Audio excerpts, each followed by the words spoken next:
नमो अरिहन्ताणं नमो सिद्धाणं नमो आयर्याणं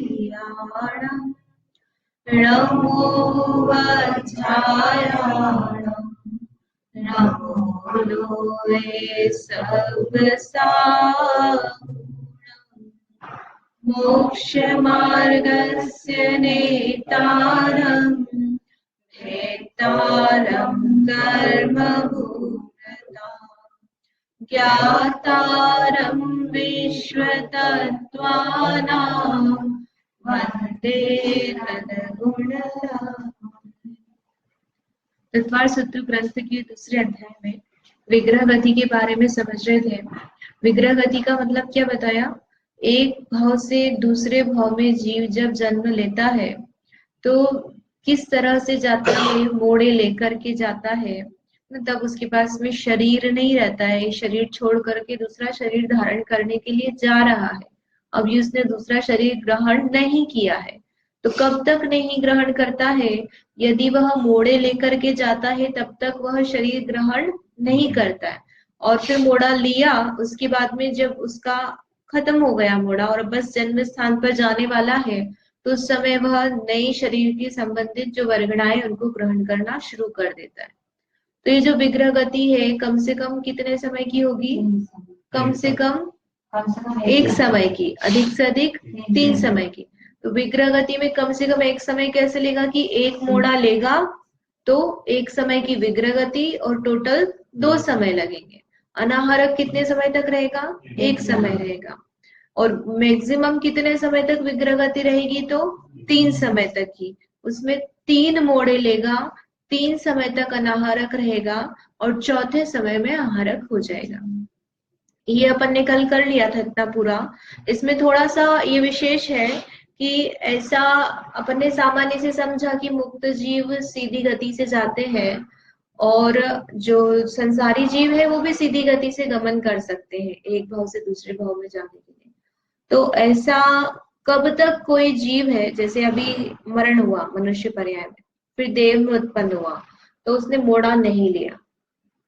मोड़ा नहीं लिया इसका मतलब वो अनाहारक नहीं हुआ, उसने अपनी जो वस्तु को ग्रहण कर रहा था वो बंद नहीं किया, सीधे दूसरे समय में पहुंचा, तो अगले समय में उसने शरीर धारण कर ही लिया।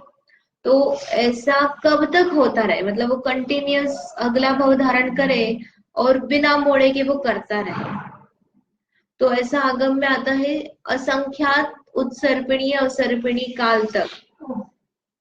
मतलब क्या हुआ कि जीव अनाहरक हुआ ही नहीं। अनाहरक यानी उसने मोड़े वाला भाव नहीं ग्रहण किया, उसने सारे भाव ऐसे ही ग्रहण किए कि वो कंटिन्यूअस सीधे ही जा रहा है जहां पर भी उसको जन्म लेना है।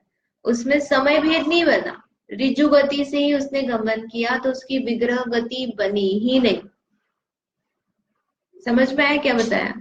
कि असंख्यात उत्सर्पिणी अवसर्पिणी के काल, है ना, जिसमें जैसे अपन एक उत्सर्पिणी अवसर्पिणी बोलते ना, तो ये अभी अपना काल चल रहा है ना, अवसर्पणी का पंचम काल अपन ऐसा कहते हैं। तो अवसर्पणी के और उत्सर्पणी के दोनों के मिला लो तो 20 कोड़ा कोड़ी सागर एक अवसर्पणी उत्सर्पणी का टोटल काल है, और एक सागर में 10 कोड़ा कोड़ी पल्य, असंख्यात वर्ष होते हैं सामान्य से समझ लो अपन। तो असंख्यात उत्सर्पिणी और सर्पिणी बोल रहे हैं अपन। तो एक उत्सर्पिणी अवसर्पिणी ने 20 कोड़ा कोड़ी सागर, फिर एक उत्सर्पिणी अवसर्पिणी, तो ऐसा अपन ने कितना बोला? असंख्यात तक। तो इतने काल तक जीव जो जन्म धारण कर रहा है उसमें उसकी ऐसी अवस्था बन सकती है कि उसने विग्रह गति से जन्म ही नहीं लिया, उसका जो भाव था सीधे अगले समय में दूसरे भाव में उत्पन्न हो गया, मोड़ा नहीं लिया। निगोद में भी हो सकता है, कोई सा भी भाव हो सकता है, मतलब उसमें निगोद का भाव आएगा ही एक इंद्रिय, क्योंकि जो त्रस पर्याय है वो तो 2000 सागर की ही होती है साधिक, उससे ज्यादा समय तक वो त्रस में रहेगा नहीं, नियम से फिर वो एक इंद्रिय बनेगा। तो ये सारे, लेकिन इतने समय तक, इतने भाव तक वह क्या है, चलता रहे उसका, उसने मोड़े नहीं लिए, ऐसा आगम में आता है। और कम से कम हो तो अभी एक भाव ग्रहण किया, है ना, अपर्याप्त बना, श्वास के 18वें भाग में उसका मरण हो गया और अगले ही भाव में उसने मोड़ा ले लिया, है ना। कम से कम अपन बोले कि भैया विग्रह गति कितने समय में हुई कि अभी सीधे उसने जन्म लिया, एक भाव से दूसरे भाव में गया, लेकिन वहां पर वो कौन बना, अपर्याप्त निगोरिया जीव बन गया। तो श्वास के 18वें भाग में उसका मरण हो गया। तो श्वास के 18वें भाग में मरण हुआ और उसने वहां पर मोड़ा ले लिया, विग्रह गति हो गई उसकी।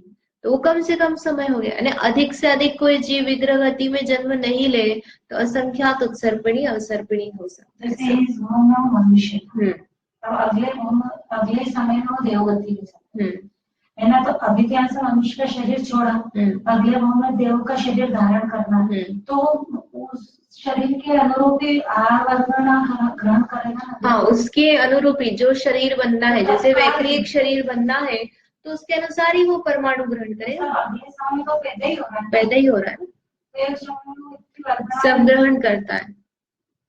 तो अनंत वर्गणाएं प्रति समय ग्रहण कर रहे हैं। अपन भी जो अपने शरीर से संबंधित जो वर्गणाएं ग्रहण करते हैं तो प्रति समय अनंत वर्गणाएं ग्रहण करते हैं, एक दो नहीं ग्रहण करते।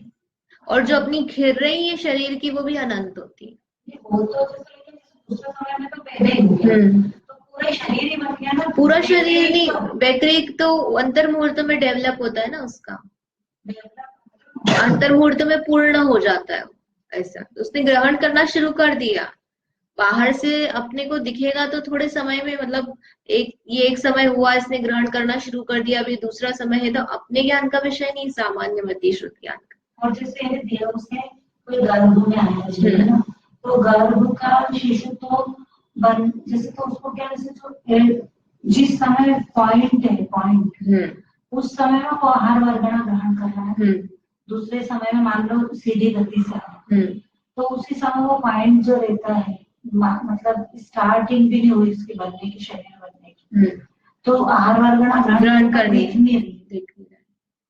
गर्भ का तो वैसे भी बहुत क्लियर होता है, छोटा सा बिंदु होता है, फिर थोड़ा बड़ा होता है, तो वो तो ग्रहण कर ली ना उसने, गर्भ में आया उसने तब से ग्रहण करना शुरू कर दी। शरीर तो बाद में ही बनेगा, लेकिन वो शरीर बनने के लिए भी तो पहले वर्गणाएं चाहिए ना, तो वो वर्गणाएं तो ग्रहण करना शुरू कर दी। रॉ मटेरियल बोला ना अपन ने इनको, तो रॉ मटेरियल से शरीर बनेगा ना, तो पहले रॉ मटेरियल तो ग्रहण करे। ठीक है, तो इस तरह से विग्रह गति बताई। अपना पूरा क्रम चल रहा है कि जीव जो है इसने मरण किया, मरण करके ये विग्रह गति हुई, और विग्रह गति करके अब ये आगे जन्म लेगा। तो अब यहाँ पर आगे जन्म बताते हैं कि यदि जीव ने अब ठीक है मरण कर लिया, विग्रह गति भी हो गई, या ऋजु गति से जन्म लिया, तो वो जब जन्म लेता है तो किस प्रकार से जन्म लेता है, आगे सूत्र में यहाँ पर जन्म भेद बताते हैं। उत्कल का नहीं देखा मैंने।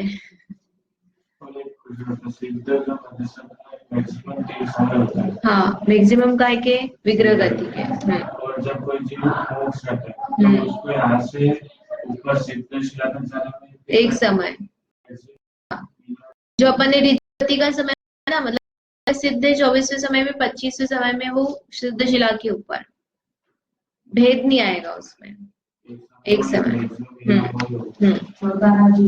14 राजू क्यों जाएंगे, मध्य लोक में ना 7 राजू ही, तो नीचे के 7 राजू माइनस कर दो, मध्य लोक में ना, मध्य लोक से सिद्धशिला के ऊपर जा रहे हैं। हाँ, तो सूत्र नंबर 31 पढ़ते हैं। सम्मूर्छन गर्भोपपादा जन्म, सम्मूर्छन गर्भोपपादा जन्म,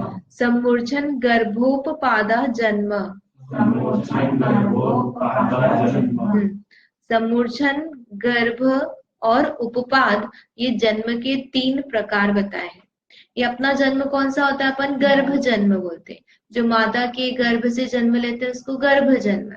देव और नारकियों का जो शैया पे जो जन्म होता है या बिलों से, उसको बोलते हैं उपपाद जन्म।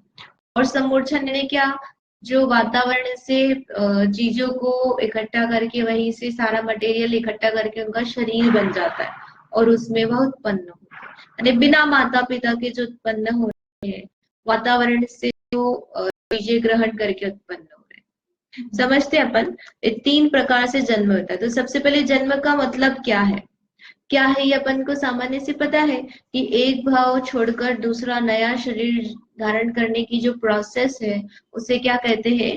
जन्म। पूर्व शरीर का त्याग कर नए शरीर का ग्रहण करना, ये क्या कहलाता है? जन्म। ये विग्रह गति में क्या समझा अपन ने कि तीसरे समय, 3 समय के बाद चौथे समय में तो क्या हो जाएगा? जन्म हो जाएगा। तो ये इतनी विचित्र सी बात लगती कि किसी का अपने घर में मरण हुआ तो अपन तो क्या करते हैं, उसको सोच करके रोते रहते हैं, शोक करते रहते हैं, अरे ये ऐसा था, इसने जीवन ही नहीं जिया, भोगी नहीं भोगे, बहुत छोटा था, क्या हो गया, ऐसी बीमारी में चले, और इतने में तो उसका क्या होता है? अगली जगह जन्म ही हो चुका होता है। ये 3 समय तो इतने सूक्ष्म होते हैं कि हमें पता ही नहीं है। मतलब डॉक्टर उसको एनालिसिस कर रहा है ना, 1 मिनट तक 2 मिनट तक जितनी भी देर देखे, उसकी नस चेक करे और फिर वो अनाउंस करे कि भैया ये अब मर चुका है व्यक्ति। अगर हॉस्पिटल का ही देखो, घर का तो छोड़ दो, तो उसने अनाउंस करा कि ये व्यक्ति मर चुका है, मृत हो गया है, इतनी देर में तो उसने जन्म ही ले लिया नया। कितनी बार तो नहीं बोलेंगे अपन, मान लो उसने लंबा आयु वाला लिया तो उसको तो वो जन्म हो गया वहां पे। अगर देव गति में होगा तो अंतर मुहूर्त में वो डेवलप हो जाएगा। लेकिन अपने जब लोग इकट्ठे हुए मरण का अपन सब चीजें कर रहे हैं, तो यहाँ तो अपन उसकी पुरानी पर्याय को लेकर के ही दुखी हो रहे हैं, और इतनी देर में तो जीव ने नई पर्याय धारण कर ली और उसको तो याद ही नहीं है। बहुत सी बात ऐसी होता है कि कहाँ से अगर वो अज्ञान लगाए, देव बने, तो वो लगा ले, उसको पता चल जाए कि मैं यहाँ यहाँ उत्पन्न हुआ था, इस प्रकार से था, तो ठीक है। और अगर वो देवगति में गया और रम गया तो वो तो गया, और अपन यहाँ उसके मुंह में दुखी होते रहते हैं। और लोग तो इतने इतने सालों तक दुखी होते रहते हैं जीव के प्रति मोह को लेकर के। तो अपने को विचार करना चाहिए कि ये विग्रह गति से क्या पता चलता है कि भैया एक समय हो सकता है, अगले समय नहीं तो एक समय, 2-3 समय, चौथे समय में तो जीव वहां चला ही गया, उत्पन्न नहीं हो गया, यहाँ कुछ नहीं बचा, उसका कोई संबंध नहीं बचा यहाँ। तो अपन किससे दुखी हो रहे हैं? उस व्यक्ति के कारण से नहीं दुखी हो रहे हैं, मोह से दुखी हो रहे हैं, उसके प्रति जो अपना ममत्व परिणाम है, अपना राग है, उसके कारण से दुखी हो रहे हैं। ये सोचना, विचार करना इसके बारे में। वो उस समय इतना अपने परिणाम ऐसे भावुक हो जाते हैं, अपने को बस वो व्यक्ति ही दिखता रहता है, लेकिन वास्तविकता तो ये कि वो है ही नहीं, वो तो गया, उसकी तो नई पर्याय उत्पन्न हो गई। इतना ही अपन समझेंगे ना तो अपने को ढांढस होता है कि भैया वो कहीं घूम नहीं रहा है ना, उसकी दुर्गति नहीं हुई है, अच्छे परिणामों से मरण किया है तो अच्छी गति में ही गया है और विलीन हो गया वहां जाके। जैसे अपन बोलते ना कि भैया फोन लगाना, जाओ तो पहुंच गए, तो और फोन नहीं लगाया तो इसका मतलब क्या है? लीन हो गया वहां पे, अच्छे से रह रहा है, और कुछ प्रॉब्लम होती तो फोन करता, है ना। ऐसे जो व्यक्ति मर के गया, वो उसकी कोई खोज खबर नहीं है, इसका मतलब क्या हो गया? वो जिस पर्याय में गया उसमें मग्न हो गया वो। इसलिए उसको लेकर के अपनी वर्तमान के भाव पर्याय नहीं बिगाड़ना। तो अध्ययन लगाना मतलब लगाए भी, और लगा करके कितनी किसकी कैपेसिटी रहती है, कब लगा रहा अवधि ज्ञान, उस पर डिपेंड करता है। देखेंगे अपन आगे। तो जन्म समझ में है ना, पूर्व शरीर का त्याग कर नए शरीर को ग्रहण करना जन्म कहलाता है। तो ये जन्म जो है ये 3 प्रकार का है, समूर्छन जन्म, गर्भ जन्म और उपपाद जन्म। तो सबसे पहले अपन गर्भ जन्म देखते हैं। गर्भ जन्म का मतलब क्या है? जो माता के और पिता के रज और वीर्य से उत्पन्न होता है। यानी गर्भ जन्म के लिए माता पिता का संयोग होना जरूरी है। संयोग होना मतलब अपन ये क्लोन का देखते हैं तो उसमें वो क्या करते हैं, अलग से मिश्रण कर देते हैं। बेसिकली माता के गर्भ में उनका अंडाणु शुक्राणु का मिलना, और वो दोनों तो कैसे हैं? अचित्त हैं, लेकिन वो जब मिल जाते हैं तब उसके माध्यम से जीव की उत्पत्ति होती है। उसमें जीव आता है, अंडाणु शुक्राणु मिल गए, मिश्र हो गए, वो तो अचित्त ही है, लेकिन जब वो मिल गए तब कैसे हो गए? उसके निमित्त से जीव हो गए। तो माता का गर्भ जो है वो कैसा हो गया? उसके लिए इन्वायरमेंट हो गया उस जीव को डेवलप होने के लिए। तो वह गर्भ जन्म कहलाता है, जहां पर माता पिता के रजवीर से मिलकर के उत्पत्ति होती है। ठीक है। फिर दूसरा है उपपाद जन्म। उपपाद जन्म कैसा बताया कि संपुट शय्या या उष्ट्रादि मुखाकार योनि में अंतर्मुहूर्त काल में ही जीव का उत्पन्न होना। जैसे देव और नारकियों के लिए बताते हैं, तो संपुट शय्या है ना, एक शय्या होती है, बिस्तर होता है, वो कमरा होता है और कमरा ओपन नहीं होता है वो, तो उस शैया पर वो ऐसे होते हैं जैसे सोकर उठा हो, जैसे अपन सोकर उठते ना, वैसे ही वो देव जन्म लेने के बाद उठता है पूरा डेवलप होके। तो अंतर मुहूर्त काल में वह पूर्ण रूप से डेवलप हो जाता है। और नारिकियों का क्या होता है, तो यहाँ पे लिखा उष्ट्रादि, उष्ट्रादि नहीं ऊंट। जैसे पुराने मंदिरों में पहाड़ों पर अपन जाते ना, तो वहां पर पानी के निकलने के जो शेप होता है झरने का, वो अलग अलग प्रकार का था। कहीं सिंह के मुंह जैसा बना होता है और उसके मुंह से निकल रहा होता है, कहीं मगरमच्छ का बना रखते हैं और मगरमच्छ के मुख से पानी निकल रहा होता है। तो ऐसे ही वहां जो नारकियों के बिल है, तो जो बिल में ऊपर ऐसे छत्ते बने हुए हैं, और छत्तों का आकार होता है, तो ऊंट के आकार का, ऐसे अलग अलग आकार के होते हैं वो जो छत्ते के ऊपर छत्ते होते हैं। तो उसमें से वो नारकी जो है वो निकलते हैं मुश्किल से, मतलब वो छोटा सा मुंह होता है और वो बड़े होते हैं, और उसमें से वो निकलते हैं, फंस फंस के निकलते हैं। वो उसमें ही वो जो उष्ट्रादि मुख अपन जो बोल रहे हैं ना, मतलब वो जो छत्ता जो बेसिकली अपन बोल रहे हैं, वो ऊपर की साइड होता है उसमें, तो वो ऊपर की साइड ऐसे छत्ता जैसा होता है, और उसका मुंह जो होता है वो ऊंट के आकार का या बेल के आकार का, ऐसे अलग अलग आकार के होते हैं, और उसमें से वो निकलते, तो अंदर ही उत्पन्न होते हैं उस छत्ते में। जैसे आप बोल रहे अलग कमरा अलग ही प्रकार से उनका एरिया डिवाइडेड रहता है कि ये यहाँ पर देवों के या देवियों के जन्म होने का स्थान है, ये विमान है, इनमें जन्म होगा। और फिर जैसे जो देवी है तो उसको अपना देव आकर ले जाएगा, या जो देव उत्पन्न हुआ तो उसके जो मेंबर्स हैं, जो जहाँ पर वो बिलोंग करता है, वहां के लोग आकर के ले जाएंगे। माता पिता नहीं होते, लेकिन उसके जैसे जो कोई देव है तो उसकी देवियां रहेंगी, मतलब देव मर गया तो देवियां भी मर जाएंगी, ऐसा तो नहीं है। वो तो अल्टरनेट चलता रहता ना, आयु पूरी हो गई तो देवी मर गई, फिर नई देवी आई, तो देवी की आयु चल रही लेकिन देव की आयु पूरी हो गई, तो देव की आयु पूरी हो गई तो वो देव नया जन्म लेगा। तो जो भी उसके मेंबर है, यानी देवियां हो गए, उसके साथ में जो आ, विमान में रहने वाले लोग हैं, सेवक हैं, अगर बड़ा देव है तो उसके जो जो अपन जैसे 10 भेद समझेंगे आगे, अंगरक्षक और लोकपाल, ये सब रहते हैं। तो वो जो उसको बिलोंग करते हैं वो आकर के उसको लेकर जाते हैं। देवी होगी तो उसका देव लेकर के जाएगा। देविया मतलब एक एग्जाम्पल दिया है अपन ने, सेम टू सेम तो नहीं पता। देख भी लोगे तो आपको याद नहीं रहेगा।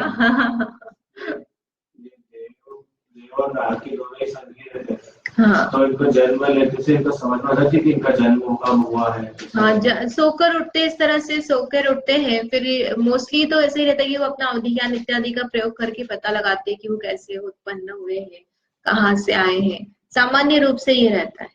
और फिर बहुत सारे जो देव हैं वो जिनेंद्र भगवान के दर्शन इत्यादि भी करते हैं, जिनालय उनके विमान में यदि होते हैं तो वहां जाते हैं। और सामान्य रूप से तो जब उत्पन्न होते हैं तो उनके जो भी जिस जगह को बिलोंग करते हैं वहां के देव देवी आकर के कुछ जैसे वो क्या बोलना चाहिए, ताली बजाते हैं ना अपन लोग यहाँ पर, तो वैसे इस तरह की कुछ ध्वनि करते हैं और फिर उसको वेलकम करते हैं, सम्मान करते हैं इत्यादि रूप से। फिर तीसरा जन्म है सम्मूर्छन जन्म। सम्मूर्छन, मूर्छन यानी चारों ओर से ग्रहण करना। तो ये जो सम्मूर्छन जन्म है, इसके लिए माता पिता की जरूरत नहीं है, और ये कोई शैया पे भी उत्पन्न नहीं होते हैं ना, ये भी अंतर मुहूर्त में पूरे हो जाते हैं सम्मूर्छन जीव भी।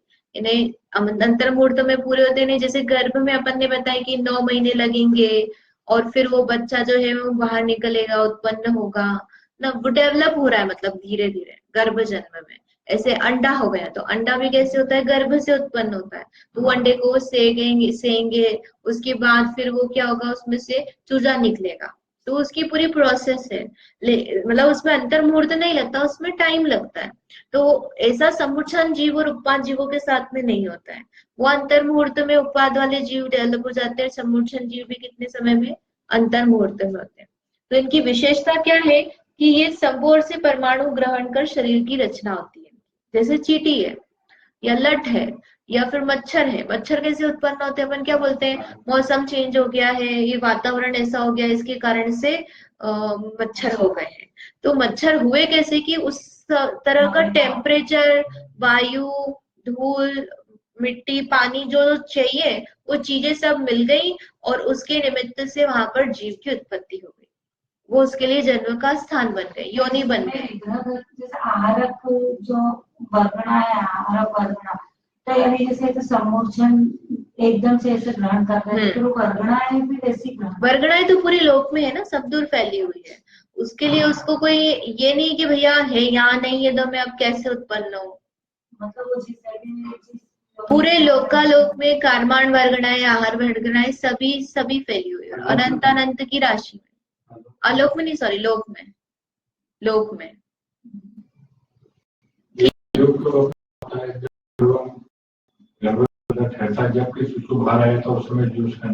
नहीं, जीव तो जिस समय संयोग हुआ माता पिता का, उसी के अंतर मुहूर्त में वो पर्याप्त हो जाता है। और ये पर्याप्त ही होता है जो गर्भज होता है ना। जैसे आप बोलते हो कि आप तो वो गोली ले लो, उसके संभोग के बाद में 2 दिन 3 दिन 48 घंटे तक भी आप वो कर सकते हो। तो वो तो जिस समय संभोग हुआ उसी समय जो शिशु है, अगर जीव आना है तो वो उसी समय आ जाता है। हाँ, और उसके बाद आप जो भी अगर आप प्रोसेस कर रहे हो उसको हटाने की, किल करने की, तो वो मृत्यु ही है बेसिकली, अबॉर्शन ही हो गया। अब कोई 3 महीने बाद कराता है, कोई उसी की पिल्स ले लेता है, तो अंतर नहीं है। मतलब वो जीव तो पर्याप्त हो जाता है अंतर मुहूर्त में। अंतर मुहूर्त तो छोटा सा होता है, तो अपने को पता भी नहीं चलता। ठीक है। अब ये जो गर्भ जन्म बताए ना, तीनों प्रकार के जन्म बताए हैं, तो इनके जन्म से किस तरह से और भेद बनते हैं। जैसे अपन ने अंडा भी देखा, फिर शेर का भी जन्म होता है, ये अपने शिशु का जन्म है, अलग अलग प्रकार से दिखता है। तो इनमें और भेद सब बन जाते हैं, तो वो आगे बताते हैं। ये तीनों भेद समझ में आए जन्म के, है ना, सरल है। गर्भ जन्म जो अपने मनुष्य के, तिरंज के, गाय का बच्चा होता है, जैसे वो भी कैसे होता है, गर्भ जन्म से। कुतिया हो गई, ये मुर्गा मुर्गी है, तो ये जो तिरंजों के बच्चे दिख रहे हैं, नहीं, मुर्गी जो होती है वो भी उसमें लेते हैं ना अपन, इसमें गर्भ जन्म में लेते हैं अंडा जो होता है। आजकल ऐसा आने लग गया, वो उसका क्वेश्चन भी मेरे दिमाग में था कि बिना उसको बस कैदी करके रखते हो और फिर वो मुर्गी जो वो अंडे देती है और उसको बोलते हैं कि अलग टाइप के अंडे हैं, उसको भी डिस्कस करना है। मतलब सामान्य से वो जो अंडा है वो तो गर्भ जन्म की प्रोसेस से ही उत्पन्न होता है, जैसे सांप वगैरह हो गए सामान्य रूप से। तो गर्भ तो अलग अलग बताते हैं। नहीं, वो उसी के भेद में आएंगे। आगे पढ़ते हैं, आ ही रहे हो आगे। सूत्र नंबर 33। जरायु जांडस पोतानाम गर्भः। जरायु जांडस पोतानाम गर्भः। तो गर्भ जन्म जो है उनका किस किस प्रकार का होता है जन्म, वह बताया है। गर्भ के 3 प्रकार बताए, जरायुज, अंडज और पोत। पोतज नहीं है ना। क्या होता है, 2 के आगे ज लगाए तो तीसरे के आगे भी ज लगा देते हैं। तो जरायु से जो उत्पन्न हुआ इसलिए उसे कहा जरायुज। फिर अंडे से जो उत्पन्न हुआ उसे कहा अंडज। और पोत। इस तरह से 3 प्रकार के गर्भ जन्म के भेद बताए हैं। दोनों सूत्र अपन आगे की भी पढ़ लेते हैं, फिर उनका विशेष डिस्क्रिप्शन समझते हैं। देवनारकाणामुपपादः। देवनारकाणामुपपादः।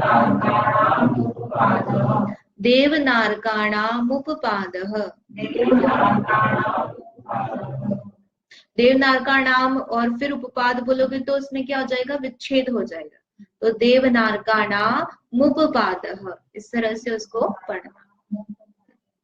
तो उपपाद जन्म किसका होता है, तो देव और नारकियों का। तो किस किस का बता दिया, गर्भ जन्म बता दिया, उपपाद जन्म बता दिया। अब किसका बचा, सम्मूर्छन। तो उसके लिए आगे का सूत्र बताते हैं। शेषाणाम सम्मूर्छनम। शेष जीवों का सम्मूर्छन जन्म होता है।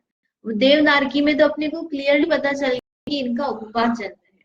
तो गर्भ जन्म में पता नहीं चल रहा है, वो अपन विशेष पढ़ेंगे। बेसिकली गर्भ जन्म इस तरह से जिनका जन्म हो रहा है वो गर्भ रूप से है, और जिनका उपपात से जन्म हो रहा है वो जिनका देवनारकियां जो है उनका उपपात से जन्म हो रहा है। तो इनके अलावा जो जीव बचे उनका जन्म कैसा है, सम्मोक्षण लेना, यानी गर्भ भी नहीं है और उपपात भी नहीं है, तो उसका मतलब क्या हो गया, वो सम्मोक्षण है।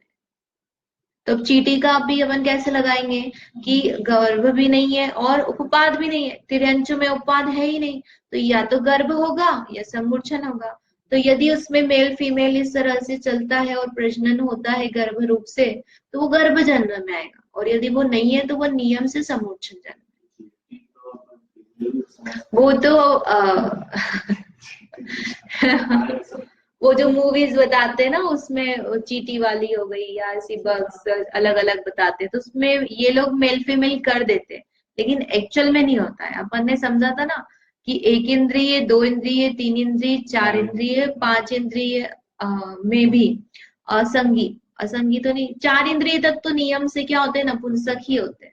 तो उसमें आप बोलो कि भैया ये माता पिता का रजवीर्य से गर्भ जन्म हो रहा है, तो वो संभव ही नहीं। अंडे हो रहे हैं और अंडे से चीटी हो रही है, मतलब चीटा चीटी ने मिलकर अंडा किया और अंडे से फिर चीटी हो रही है, तो वो संभव नहीं।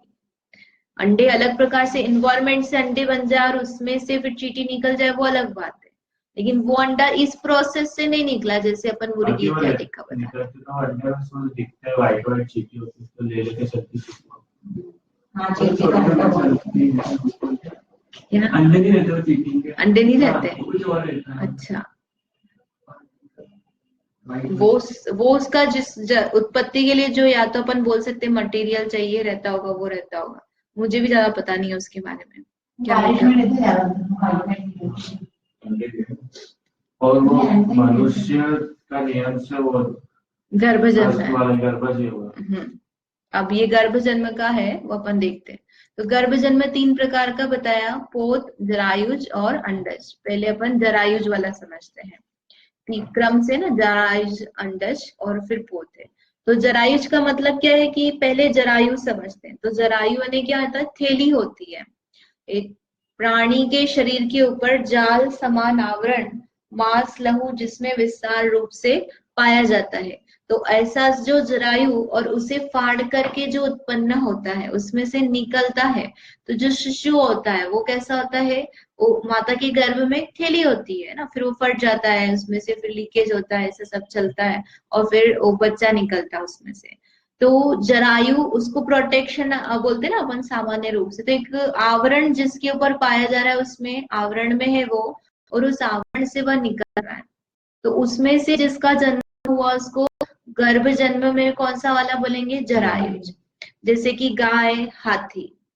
फिर अंडज में क्या बोला कि शुक्र, लहुमय तथा नख के समान कठिन आवरण सहित, जैसे चिड़िया के अंडे देख लो, ये कौवे के हो गए, कबूतर के हो गए, चील के हो गए। तो वो जो अंडे होते हैं उसकी वो जो कवर होता है वो कैसा होता है, सॉलिड होता है, कड़क होता है। तो लिखा ना, नख के समान कठिन आवरण सहित, आवरण सहित यानी उसका जो कवर है वो कैसा होता है, कड़क होता है। ऐसे गोल आरक का आकार का धारक वह अंड, अंडा हो गया, और उसमें उपजने वाला जीव अंडज कहलाता है। तो ये भी क्या हो गया, जीव ही है, ये भी प्राणी ही है। कौन सा प्राणी है, संगी पंचेंद्री, यानी गर्भ जन्म जिसका होगा वो नियम से संगी पंचेंद्री ही होगा। उस सम्मोक्षण जिन जीव वाले दोनों हो सकते हैं, संगी असंगी, क्योंकि 1 2 3 4 पंचेंद्रिय संगी असंगी सब हो सकते हैं। लेकिन जिनका गर्भ जन्म पाया जा रहा है माता पिता के संयोग से पाया जा रहा है, माता पिता के संयोग से पाया जा रहा है, मतलब वो संगी पंचेंद्रिय है। तो उसके निमित्त से जो अंडा उत्पन्न हुआ उसमें भी जीव क्या सामर्थ्य है, संगी पंचेंद्रिय।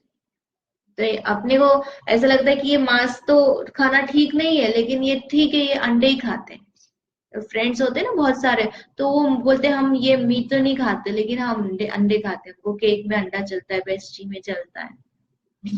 तो उसमें कोई डिफरेंस नहीं रहा यदि देखा जाए तो, वो भी संगी पंचेंद्रिय और ये भी है। तो फिर आप बोलो ठीक है, ये भी एक है, ये भी एक है, तो हम इनसे भी दोस्ती कर ले।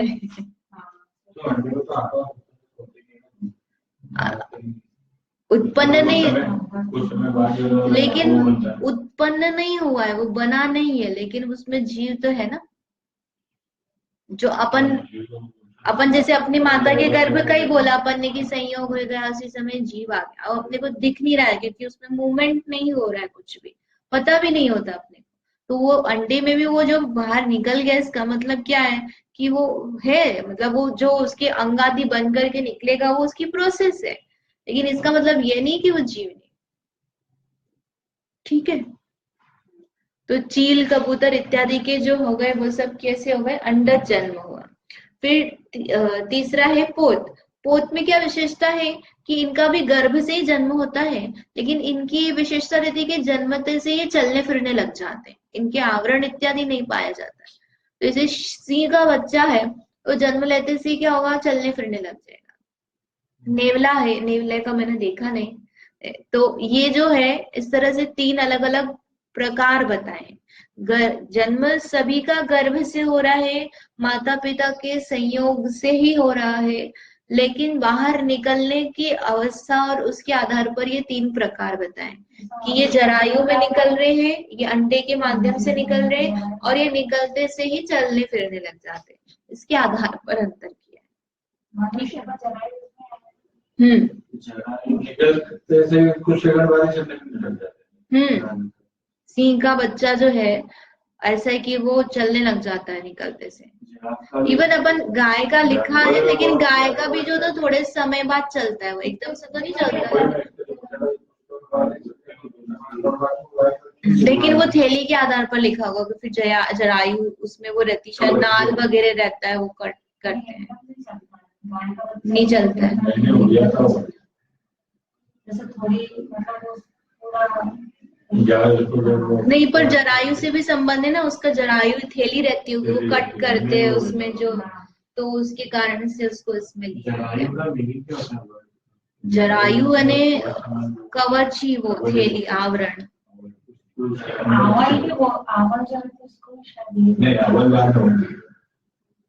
और जो जैसे बोलते हैं कि जो दूध है तो वो उसमें अगर उसकी मर्यादा हो जाती है उसके बाद तो उस दूध समूर्छन जीव उत्पन्न, तो वो गाय की उस जाति के हो जाते हैं। हाँ, तो वो नपुंसक रहेंगे ना, वो वाले माता पिता के संबंध से नहीं हो रहे हैं, तो गाय है।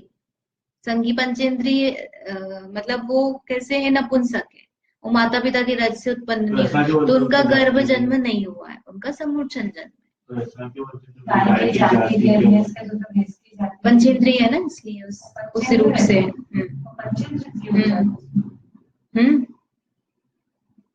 पंचेंद्रिय है ना, इसलिए। हाँ, ये जो महामत से होता है वो समूर्छन होता है। सम्यक दृष्टि भी होते हैं समूर्छन जीव, पंचम गुण स्थान वाले भी होते हैं। स्वयं रमण समुद्र के इतने सारे वहां पर उदाहरण आते हैं, इतने सारे सम्यक दृष्टि जीव हैं, पांचवें गुण स्थान वाले, तो बहुत सारे तो उसमें समूर्छन होते हैं। ठीक है, समझ में आया? इस तरह से ये तीन प्रकार का हुआ। अब आगे किसका, कौन से, जैसे कर्म भूमि है, बहुभूमि है, थोड़ा सा उसके आधार से, पर्याप्तक अपर्याप्तक के आधार से इनका अपन आगे और विस्तार करेंगे। फिर उसके बाद में उपपाद और समूर्छन जन्म का। कुछ प्रश्न है इसमें? रोहित तो बहुत दिन छुट्टी हो गई। जावाणी के ज्ञान ते सुझे लोकालोक, सोवाणी मस्तक नमो सदा दे।